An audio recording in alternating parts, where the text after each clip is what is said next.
Is Israel committing a genocide in Gaza? Well, of course, we know that the answer is no, but take a look at this clip over here where an Arab Zionist is talking to some young people at Harvard about his personal experience of growing up in Israel, what life was like, and sort of informing them about the facts on the ground, if you will. So we'll watch this clip together and then talk about it. But first, hit that subscribe button over there in the corner. We'd love to stay in touch. Check this out. I'm an Arab Zionist here at Harvard. Ask me anything. How you arrived at the position where you are now? I was born in Israel. I'm Israeli Bedouin. I lived in Israel for 28 years. The fact that I'm living in a thriving democracy inside the region in the Middle East. For example, Israel, 20% of us are Arabs, 90% of those are Muslims, all living together. When you say I'm a Zionist, what exactly do you mean by that? And a Zionist is someone who believes that Israel has the right to exist and Jews have the right for self-determination in their ancestral homeland. Were you born in Israel? I was born in Israel. I see. Yeah, this is actually my first time living abroad. And I'm Arab because I was raised Arab and I lived in an Arab community all my life in Israel. First, I didn't know that Israel has black people.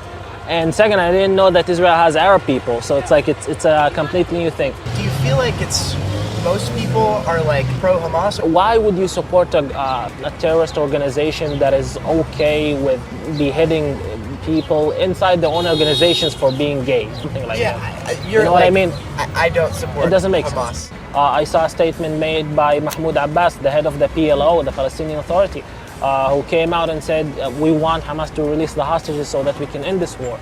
Do you think Israelis were happy that, October 7th happened and many of us were killed and kidnapped? Obviously not. I don't think Israelis were happy. I do think that the government looked at October the 7th and saw it as an opportunity to do the things that they're doing now. Right? I can say from my own perspective, I don't think that is the case. In February, there were talks from the Likud party itself. Get ready, we want to see how we can work with the current Hamas regime inside of Gaza. Then October 7th happened. Then it's basically a shitstorm.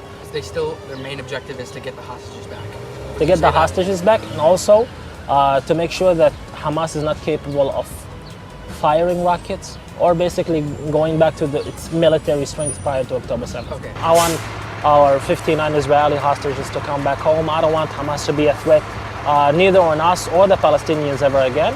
And I really hope that maybe in the future, us and the Palestinians can sit on the table together and talk and see how we can move forward as two people if we can. We're not willing to live side by side next to Gaza, knowing that Hamas is still ruling over there and still poses a threat over our lives. I know people from my own Bedouin community who were kidnapped. I know people from my own Bedouin community who were killed. And we understand that as long as you have this jihadist government ruling over Gaza, then it would be very difficult, if not impossible, to do anything because Hamas is not interested in anything but the total eradication of the state of Israel. Did you have any negative experiences by the Israeli military in the West? I've been to the West Bank, I would say maybe 3-4 times in my life.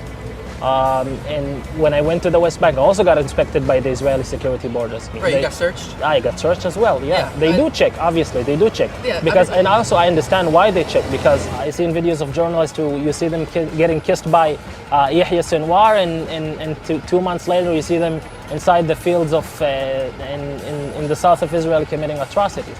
And this is why, in my opinion, it makes this entire war extremely difficult. Insurgency or the terrorist organization is using public infrastructure and schools and hospitals to operate from them. What you gonna do? Yeah, I mean, it's definitely a hard thing to do. I learned in school that something about the 1948 war, and I learned that that they left their homes because their leaders asked them to. I wanted to know if that's true. My grandfather fought in the War of Independence, and he, from his perspective at the time when he decided to join the Israeli side, it's because he really liked the idea of having a democracy. What happened is that when a war broke out, 5 Arab armies, 5 Arab countries decided, basically when Israel declared independence, to declare war on Israel. Because they were not willing to have a Jewish state, basically.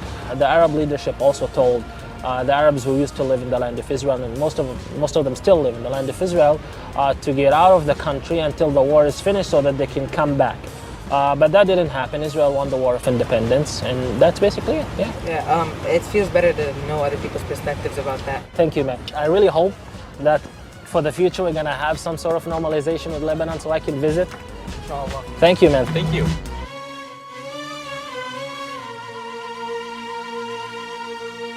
Yeah, this was a nice video. I'm glad this gentleman decided to do this and talk to some of these college students. It certainly seemed that he blew some of their minds and didn't told them things that they never expected to hear.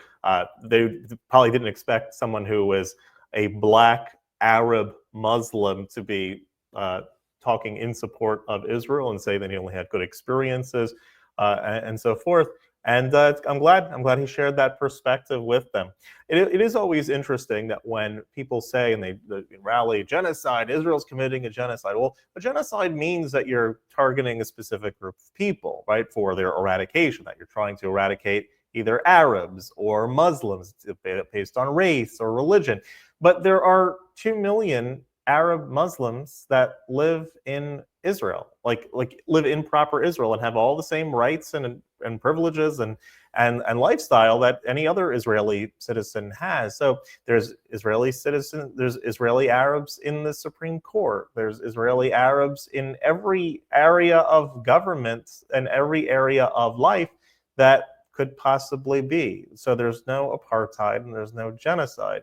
The killing that is going on, as it was correctly pointed out in this video, are against terrorists that are purposely hiding themselves amongst civilians in order that they can continue firing, knowing that Israel will have to respond to that fire, and they perch themselves conveniently in the basement of a hospital or conveniently in a school. So they're firing at Israel from hospitals and from schools and from all sorts of other densely populated civilian areas where there's unfortunately no other way about it. And Israel goes above and beyond, does anything that they can in order to minimize the amount of civilian casualties that are done, something pointed out by many experts in urban warfare as well. So I'm glad, again, that this fact was demonstrated to these young people. By the way, does it look, are some of the college students that were spoken to, does it look like college students are getting younger these days? Or is that